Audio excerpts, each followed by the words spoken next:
네, 은혜로운 찬양 감사합니다. 할렐루야. 하나님께서 아미떼 아들 요나에게 니느웨에 가서 구원의 말씀을 전하라고 하십니다. 그런데 요나에겐 순종할 마음이 없었어요. 앞서로 이스라엘 오랜 숙적이었기 때문입니다. 그런 원수의 나라에 구원의 메시지를 전하는 것이 용납되지 않았던 겁니다. 그래서 그는 니느웨 대신 다시스로 가는 배를 타게 되죠. 그런데 배를 타고 가는 도중에 알 수 없는 큰 풍랑을 만나게 됩니다. 선원들이 아무리 애를 써봐도 이 풍랑을 헤쳐나갈 수가 없게 되었습니다. 그러자 그들은 이 풍랑이 누구로 인한 것인지 알아보기 위해서 제비뽑기를 했는데 그만 요나가 뽑히게 됩니다. 요나는 풍랑이 자신의 불순종함으로 인한 것임을 깨닫고 자기를 바다에 던지라고 하죠. 그래서 요나는 바다에 던져졌고 풍랑이 그쳤습니다. 그런데 하나님께서 요나를 위해서 큰 물고기를 예비하셔서 그를 삼키게 하십니다. 오늘 우리가 읽은 본문의 말씀은 요나가 그 물고기 뱃속에서 드렸던 기도에 관한 내용입니다. 여러분, 하나님의 사람은 기도하는 자죠. 성도에게 기도는 호흡과도 같습니다. 숨을 쉬면 사는 것이고 숨이 멎으면 죽는 것처럼 우리가 기도하면 영원히 사는 것이고 기도가 멈추면 우리의 영혼은 서서히 죽어갑니다. 기도는 하나님에 대해서 살아있는 자만이 할 수 있는 일입니다. 여러분, 우리가 하나님 아는 게 중요한데 우리가 하나님을 제대로 알면 하나님은 우리 아버지가 되실 뿐만 아니라 너무나도 좋으신 분이심을 깨닫게 됩니다. 하나님과 함께 하는 대화가 또 그분께 말씀을 드릴 수 있다는 것 자체가 얼마나 놀라운 특권입니까? 그런데 우리는 기도가 소중하다는 것을 인정하면서도 정작 기도하는 일에는 소홀합니다. 사람마다 기도하지 않는 이유도 제각각이죠. 어떤 분은 너무 겸손하기 때문에 기도하지 않습니다. 어떻게 하나님께 이거 해달라 저거 해달라 할 수 있냐는 거죠. 자신이 할 수 있는 것은 해보고 정 안 될 때 그때만 기도하면 된다는 겁니다. 또 하나님께 너무 많이 요구하면 송구스럽고 행여 하나님께서 짜증을 내실까봐 두렵다는 겁니다. 또 어떤 분은 봉사하기도 바쁜데 어떻게 한가하게 기도할 시간을 가질 수 있느냐는 거죠. 그 시간에 차라리 봉사하는 게 더 낫다는 겁니다. 또 어떤 분은 믿음이 너무 돈독하기 때문에 기도하지 않습니다. 하나님 우리 모든 걸 다 아시고 내가 필요한 것을 알아서 주실 텐데 굳이 기도할 필요가 뭐가 있겠느냐 하는 거죠. 자, 여러분, 하나님이 우리에게 정말 원하시는 것은 우리와의 친밀한 사귐이십니다. 하나님은 우리와 더 많은 대화를 나누고 더 깊은 사랑의 교제를 맺길 원하세요. 하나님은 우리의 모든 것을 다 알고 계심에도 우리가 기도하길 원하십니다.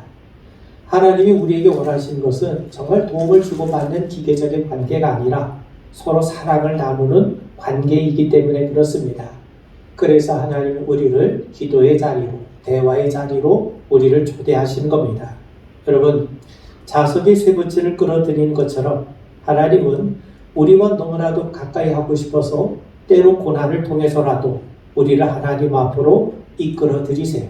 이것이 바로 요나의 이야기가 우리에게 보여주는 내용들입니다. 오늘 말씀을 세 가지로 좀 살펴보고자 합니다. 요나는 아미떼의 아들인데 아미떼라고 한 말은 아멘, 믿는다 그런 의미를 가지고 있어요. 요나는 비둘기라는 뜻입니다. 아마 요나의 아버지는 요나가 말씀에 순종해서 주님의 평화의 메시지를 전하는 그런 삶을 살기를 원했는지도 모릅니다. 그런데 지금 요나는 하나님의 말씀을 거부하고 다시스로 도망을 치고 있어요. 그는 풍랑을 만나 지금 물고기 뱃속에 처해집니다. 그는 지금 물고기 뱃속에 있어요. 그는 그 자리가 바로 고난의 자리요 스올의 뱃속이라고 얘기를 합니다.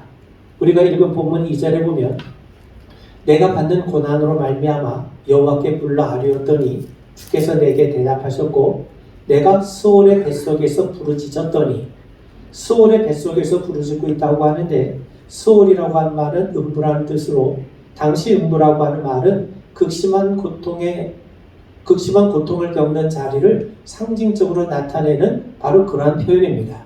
자, 그렇다면 지금 물고기 뱃속에 요나가 처하게 된 이유가 뭡니까? 큰 풍랑 때문이죠. 그리고 그 풍랑을 일으키신 분이 누굽니까? 하나님이세요.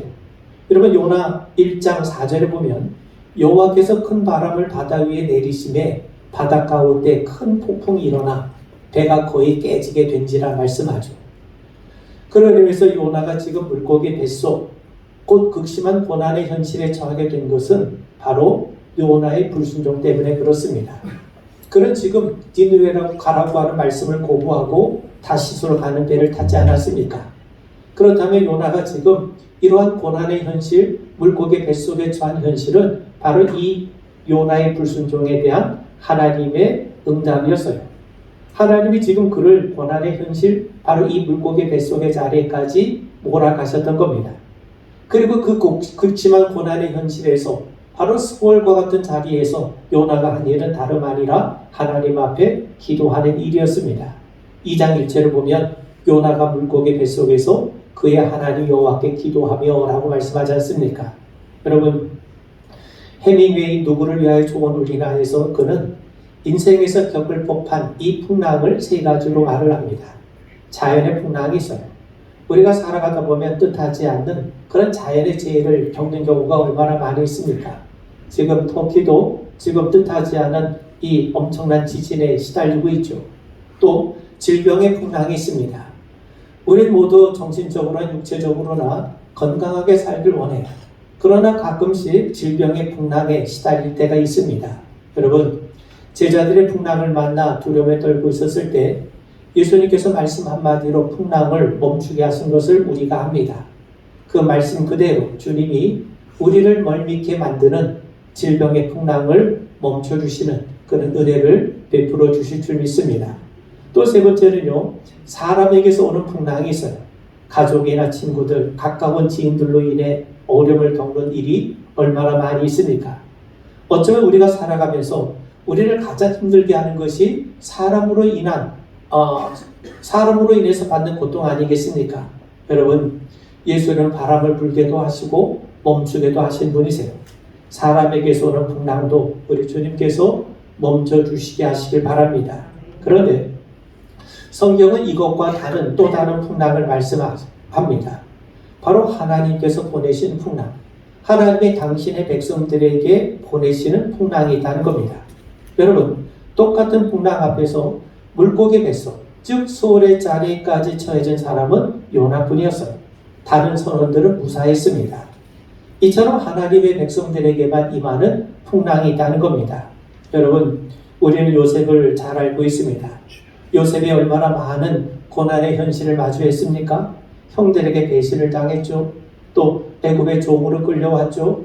또 억울하게 모함을 받아 감옥에까지 가지 않았습니까? 만약 하나님께서 주신 꿈이 아니었던들 그는 그런 고난을 겪지 않았을 겁니다. 그렇다면 왜 하나님은 그에게 그런 고난의 현실을 겪게 하셨습니까? 그것은 다름이 아니라 무서운 기근에서 애굽을 살려내야 했기 때문입니다. 야곱의 흑손들이 자신의 가족과 형제들이 굶어 죽으면 안 되기 때문에 그렇습니다. 요셉을 구원자로 세우기 위해서, 그래서 애굽을 구원하고 당신의 가족을 구원하게 하기 위해서 하나님은 고난이라는 현실을 통해 이 요셉을 다듬어 가셨던 겁니다. 그런데 여러분, 하나님이 일으키시는 풍랑은 우리의 불순종으로 인해서 발생하기도 합니다. 불순종으로 인한 풍랑이 있다는 거죠. 여러분, 자녀들이 불순종하거나 잘못된 길로 탈선하게 되면 누가 제일 괴롭습니까?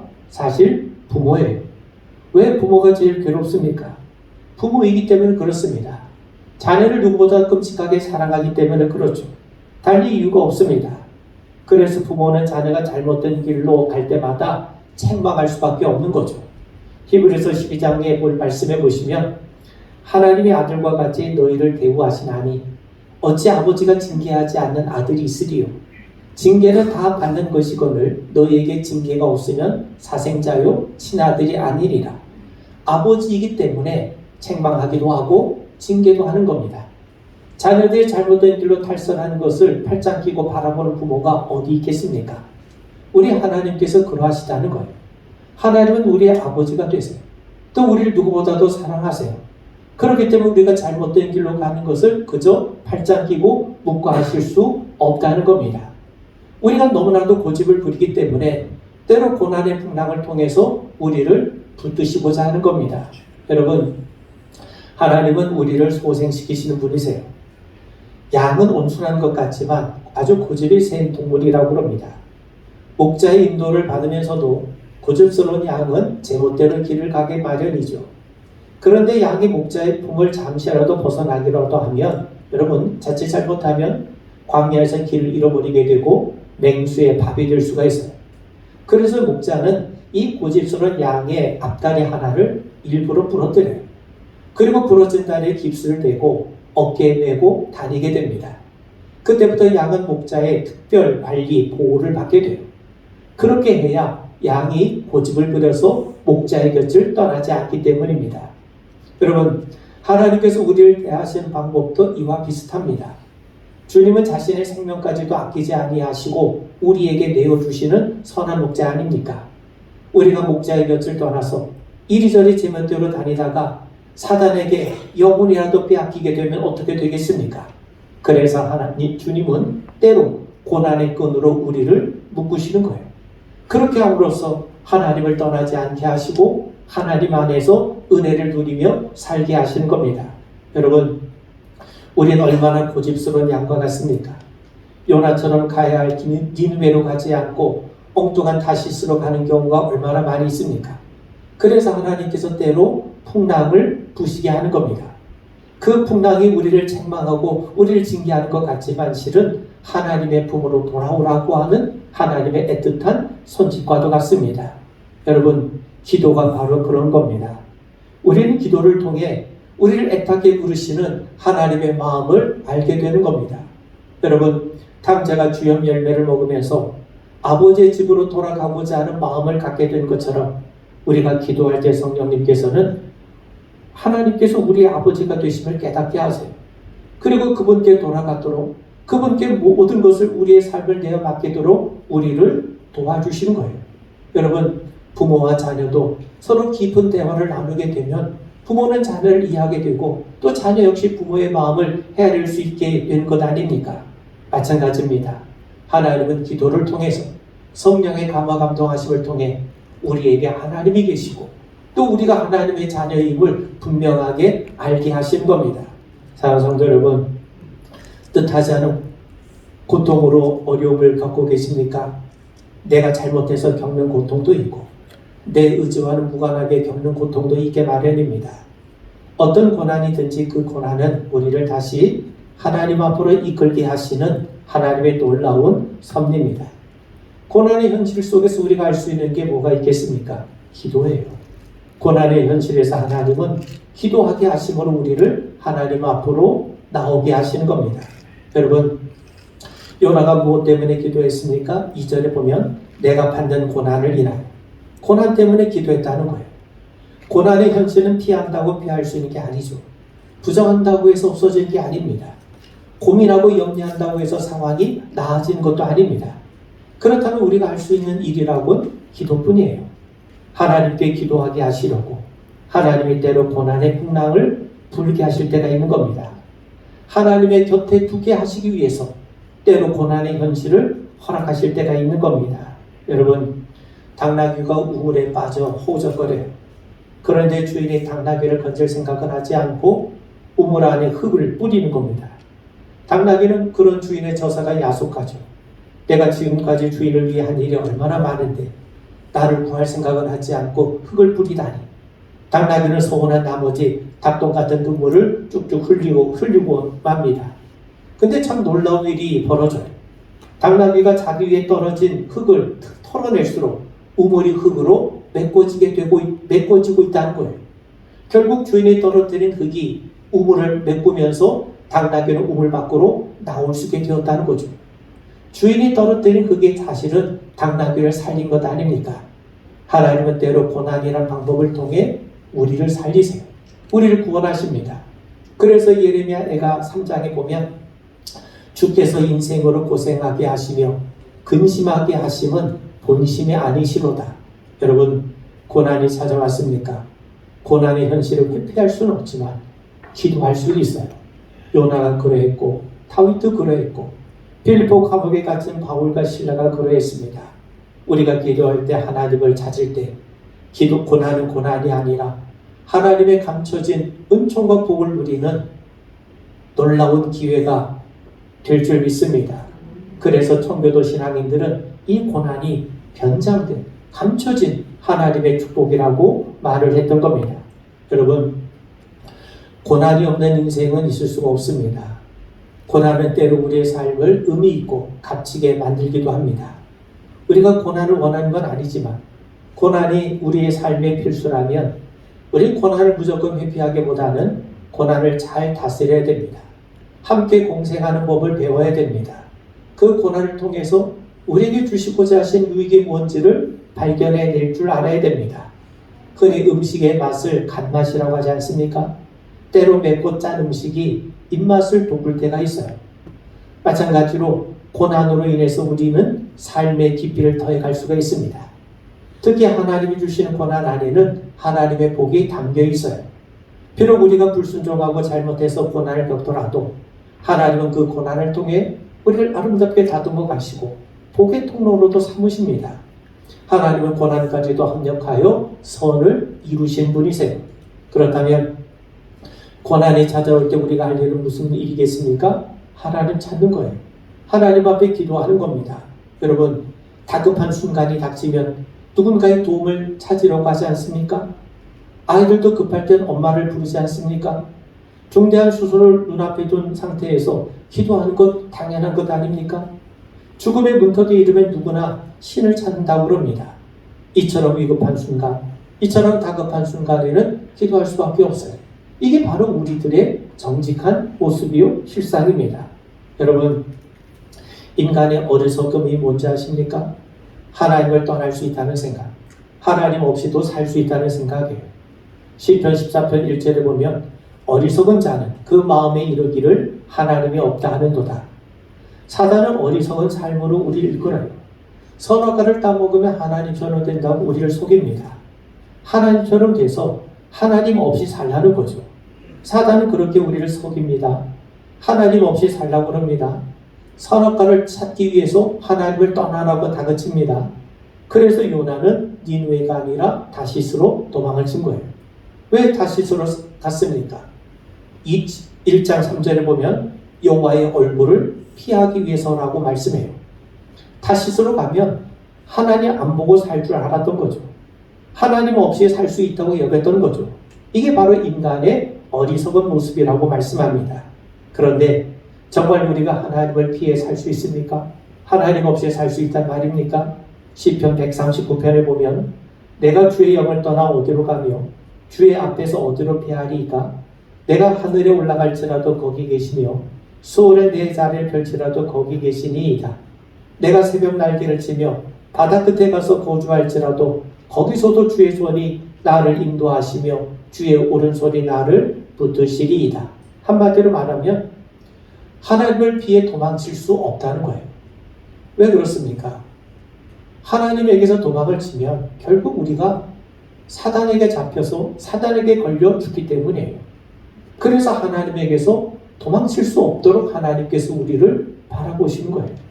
하나님께서 아예 도망을 치지 못하게 하시기 위해서, 그래서 사단의 덫에 걸리지 않게 하기 위해서 하나님께서 때로 풍랑을 일으키시는 겁니다. 여러분, 하나님이 왜 고난을 허락하십니까? 도망치지 못하게 하기 위해서죠. 하나님 곁에 머물게 하기 위해서입니다. 그래서 하나님은 요나를 물고기 뱃속에 집어넣으신 거예요. 그래야 요나가 살기 때문이죠. 그래야 요나가 하나님을 생각하고 그분께만 집중할 수 있기 때문이죠. 여러분, 고난이 왜 힘듭니까? 내 힘으로 이길 수 없기 때문에 힘들어요. 또 누군가 나를 제대로 도와줄 수 있는 사람을 찾을 수 없기 때문에 힘듭니다. 그렇다면 왜 하나님이 고난을 주십니까? 세상 도움 구하지 말고 하나님께 도움을 구하라는 거예요. 그로 인해서 고난의 자리는 기도의 골방이 되는 겁니다. 예수님은 우리에게 골방에 가서 기도하라고 말씀하지 않습니까? 골방이라고 하는 것은 아무도 보지 않는 자리, 주변의 시선이 차단된 자리예요. 아무도 나를 도울 수 없어요. 그렇지만 하늘에서는 나를 도울 수가 있는 거예요. 그래서 고난은 곧 기도의 골방이 되는 겁니다.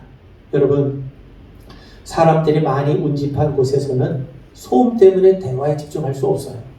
그래서 하나님은 세상의 소음에서 벗어나 하나님께만 집중할 수 있도록 하기 위해서 골방에 가라고 하신 것처럼 세상의 방편을 버리고 오직 하나님께만 매달리게 하기 위해서 때로 우리에게 고난의 풍랑이 일게 하신 겁니다. 그런데 여러분, 오늘 본문이 주는 아주 위로의 말씀이 있습니다. 그건 뭐냐면 요나가 물고기 뱃속에서 3일이나 있었음에도 그가 죽지 않았다는 거예요.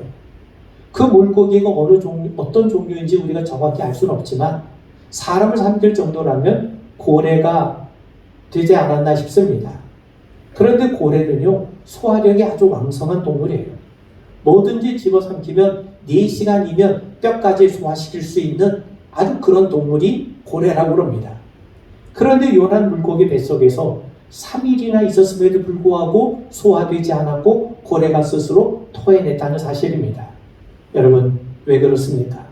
그 자리에 우리 주님이 그와 함께 계셨기 때문이에요. 그렇습니다. 우리 주님이 그와 함께 계셨기 때문에 고난이라고 하는 고래가 우리를 잠시 삼킬 수는 있어도 우리를 소화시킬 수 없다는 사실입니다. 아멘. 주님은 고난이 우리를 토해내게 만드시는 분이세요.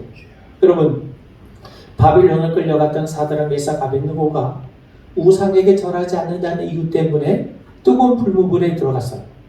근데 들어간 사람은 3명인데 그 안에는 4명이 보입니다. 나머지 한 분이 누굽니까? 하나님 주님이시죠. 풀무불과 같은 고난의 현실에서 그들은 머리털 하나 상하지 않고 나왔어요. 주님이 함께 하셨기 때문입니다. 풀무불이 그들을 토해낸 겁니다. 다니엘도 사자굴에서 나오지 않았습니까? 사자굴이 이 다니엘을 토해낸 거죠. 여러분, 물고기가 요나를 삼켰어도 결국에는 그를 토해낼 수밖에 없었어요. 왜 그렇습니까? 하나님이 함께 하시기 때문이에요. 여러분, 죽음이 예수님을 가둘 수 없었던 것처럼 고난도 우리를 가둘 수 없음을 믿으십시오. 하나님이 우리와 함께 하세요. 고난이 유쾌한 것은 아니지만 하나님은 고난을 통해 우리를 하나님의 사람으로 다듬어 가시고 미처 알지 못하는 은혜를 누리게 하세요. 예수님이 우리의 모든 고난을 대신 져주셨어요.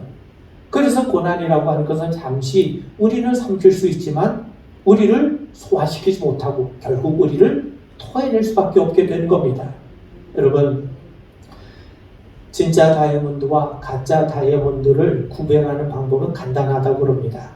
물속에 넣어보면 안다는 거예요. 물속에 넣어도 진짜는 빛이 영롱하게 빛이 나지만 가짜는요, 빛을 내지 못한다는 겁니다. 참 성도는요, 고난 중에 하나님을 기억해요. 고난에 대할수록 더욱더 하나님을 의지하고 기도합니다. 여러분, 하나님은 그리스도 예수를 통해 우리의 모든 죄를 용서하셨어요. 그리고 하나님 앞에 나올 수 있는 길을 열어주셨어요. 우리 누구든지 그리스도 예수를 통해서 하나님의 보좌 앞까지 담대하게 나갈 수 있는 담력을 얻게 되었습니다. 그리고 또한 우리가 연약하다 할지라도 성령께서 우리의 연약한 기도마저도 도우셔서 하나님께서 기쁘게 받으시게 합니다. 여러분, 때로 고난을 통해 하나님이 우리를 부르십니다. 여러분, 우리가 극장이나 연극 이런 무대에 가면 다 불이 꺼져 있어도 항상 불이 켜져 있는 곳이 어디냐면 비상구예요. 비상구에는 항상 비상등이 켜져 있습니다. 그래서 우리가 위급할 때는 그 비상구를 통해서 밖으로 안전한 곳으로 나갈 수가 있는 거죠. 기도가 바로 하나님 앞에 나아가는 비상구인 겁니다. 어려운 문제가 찾아오셨습니까? 하나님 앞에 기도함으로 하나님께로 나아가는 그런 은총을 맛보게 되길 바랍니다. 여러분, 어떤 사람이 기도를 해요. 하나님, 세상에 썩었습니다. 온 세상 변화시켜주세요. 하나님 말씀하세요. 네가 서 있는 땅에 동그라미 그려라. 그래서 그가 동그라미를 그렸는데 그때 하나님이 다시 말씀합니다. 그 동그라미 안에 있는 사람만 변하면 세상이 변한다는 거죠. 여러분, 기도는 하나님의 뜻을 바꾸는 자리가 아닙니다. 내가 변하는 자리예요. 기도의 궁극적인 목적은 내가 변하는 거예요. 내가 하나님의 사람으로 변하는 거예요. 여러분, 학생이 시험을 통해서 공부를 합니다. 컨닝한 학생들은요, 똑같은 점수를 맞아도 실력이 늘지 않아요. 근데 공부한 학생은요, 또 컨닝한 학생과 똑같은 점수를 맞아도 실력이 이미 올라가 있는 상태가 됩니다. 자, 마찬가지입니다. 우린 기도를 통해 하나님의 뜻을 분별합니다. 그리고 기도를 통해 그 뜻에 맞는 사람으로 변화되어 갑니다. 여러분, C.S. 루이스는 이 관계를 연극과 창작의 과정에 비유해서 설명합니다. 연극 대본 줄거리는 이미 정해져 있어요. 그러나 세세한 감정 표현과 동작은 배우들에게 맡겨져 있는 거예요. 하나님의 뜻은 분명합니다. 기도의 결과도 하나님께 달려 있어요. 그래서 우리는 기도를 통해 하나님의 뜻을 경험하게 되는 겁니다. 여러분, 히스기야는 죽을 병에 걸렸지만 기도를 통해 생명을 15년 연장받습니다. 하나님은 모세의 기도를 들으시고 이스라엘 심판하시고자 하신 마음을 바꾸셨어요. 하나님의 기도를 들으시고 계획을 바꾸셨다는 거예요. 그렇다고 해서 하나님의 뜻이 바뀐 겁니까? 그렇지 않아요. 하나님의 뜻은 우리를 변치 않고 사랑하신다는 것이고, 우리를 하나님의 사람으로 세워가신다는 거고, 우리를 구원하신다는 것이고, 우리가 깊은 사귐을 누리게 하는 겁니다. 자, 여러분, 감독은요, 스토리를 바꾸지 않습니다. 그런데 더 좋은 작품이 되게 하기 위해서 배우들의 연기와 동작과 같은 것을 바꿀 수 있어요. 기도가 그러한 겁니다. 여러분, 우리를 사랑하시는 하나님의 궁극적인 뜻을 바꿀 수는 없지만 그 사랑을 경험하는 것은 바꿀 수 있다는 거죠. 쉽게 말씀을 드리면 하나님이 우리에게 옷을 주고 싶어 하세요. 그렇다면 우리는 하나님께 빨간 옷을 달라고, 파란 옷 달라고 구할 수 있다는 겁니다. 그런데 그보다 더 중요한 것은 내게 옷을 주시는 그 하나님의 사랑을 통해서 하나님의 은혜를 깨닫고 하나님 앞에 더 감사하고 하나님을 더욱더 신뢰하고 하나님을 의지하는 사람으로 우리 자신을 변화시켜 가는 것. 그게 더욱더 중요한 거예요. 그게 바로 기도입니다. 우리는 기도를 통해 구할 수 있어요. 또 기도를 통해 하나님의 뜻에 감사할 수 있어요. 또 기도를 통해 우리는 순종하는 사람으로 다듬어지고 변화되어 갈 수 있는 겁니다. 여러분, 우리에게 고난이 찾아올 수 있죠. 요나처럼 불순종해서 겪는 고난도 있고 요새처럼 생각지 못한 고난을 겪을 때도 있어요. 그 어떤 경우라도 하나님의 사랑을 의심하지 마십시오. 그걸 가능케 하는 것이 기도입니다. 고난의 현실을 벗어나게 해달라고 기도하세요. 동시에 그 고난을 통해서도 하나님의 사랑을 깨닫는 사람으로 내 자신이 변화될 것을 기도하십시오. 고난을 벗어나게 해달라, 이것도 기도지만 그 고난에서도 하나님의 선하신 사랑과 뜻을 깨닫는 사람으로 변화시켜달라고 간구하는 것도 기도인 겁니다. 여러분, 요나는 물고기 뱃속에서 기도했어요. 거기서 하나님의 임재와 자신의 실상을 깨닫게 됩니다. 8절과 9절을 보면 거짓되고 헛된 것을 숭상하는 모든 자는 자기에게 베푸신 은혜를 버렸사오나 나는 감사하는 목소리로 주께 제사를 드리며 나의 소원을 주께 갚겠나이다. 하나님의 뜻을 거부하고 은혜를 망각한 자신을 발견합니다. 믿는다고 하면서도 여전히 거짓되고 헛된 것을 따랐던 자신의 실상을 깨닫게 되죠. 그러면서 주님께 제사를 드리며 서원을 갚겠다고 합니다. 주님의 뜻에 따르겠다는 거죠. 주님이 주신 은혜 가운데 기쁘게 응답하겠다는 거죠. 요나가 바뀐 거예요. 요나가 변한 거예요. 기도를 통해서 요나가 한층 성숙한 영적인 실력을 갖추게 된 겁니다. 이제 자신의 안위가 아니라 이웃이 눈에 보이기 시작합니다. 니느웨가 보이기 시작한 거죠.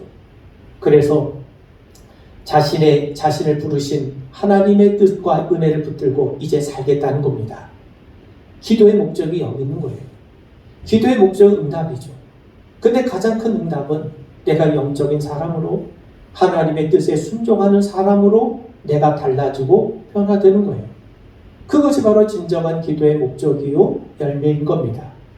그러므로 우리는 감사하는 것과 순종하는 것과 또 우리의 정체성과 또 우리의 소명을 기도를 통해 회복하게 되는 겁니다. 하나님이 요나의 기도를 들으셨어요. 10절에 보면 여호와께서 그 물고기에게 말씀하시되 요나를 육지에 토하니라. 요나에게 다시 기회가 주어졌습니다. 그가 순종해서 니느웨에 가서 말씀을 전하게 되자 거기는 사람들이 금식하고 회개해서 구원받는 놀라운 역사가 일어나게 됩니다. 기도를 통해 요나는 소명을 이루게 된 거죠. 여러분, 고난 가운데 있으면 기도하십시오.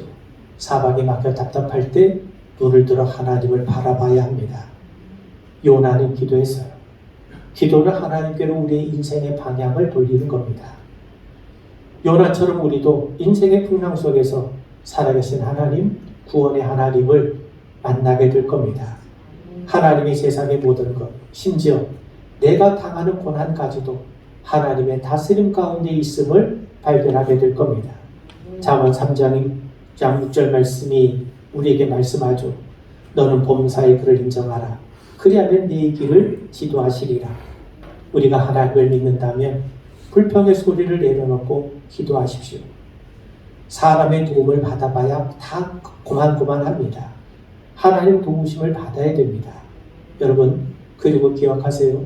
우리가 흔히 호랑이에게 물려가도 정신만 차리면 산다고 하지 않습니까? 맞습니다. 고난 가운데에서도 기도하면 사는 거예요. 기도는 하나님 앞에 구하는 거죠. 또 하나님 앞에 우리의 인생을 맡긴 것 아닙니까? 하나님이 여러분들과 함께 하십니다. 고난이 여러분들 토해낼 겁니다. 풀무불이 사드락 메삭 아벳느고를 토해낸 것처럼, 사자굴이 다니엘을 토해낸 것처럼, 물고기가 이 요나를 토해낸 것처럼 고난이 반드시 여러분들을 토해낼 겁니다. 기도함으로써 하나님의 사람으로 변해가는 그 은총을 날마다 누리는 우리 모두가 되기를 주의 이름으로 축원을 드립니다. 기도하겠습니다. 하나님 앞에 기도하는 자로 세워지게 하시옵고 이 세상이 우리를 묶을 수 없고 결국 토해낼 수밖에 없음을 우리가 분명하게 믿고 더욱더 주님을 신뢰해 나가는 우리 믿음의 성도들 되게 하옵소서. 예수님 이름 받들어 간절히 기도하옵나이다. 아멘. 우리 찬송가 406장 부르시면서 우리 헌금하시겠습니다.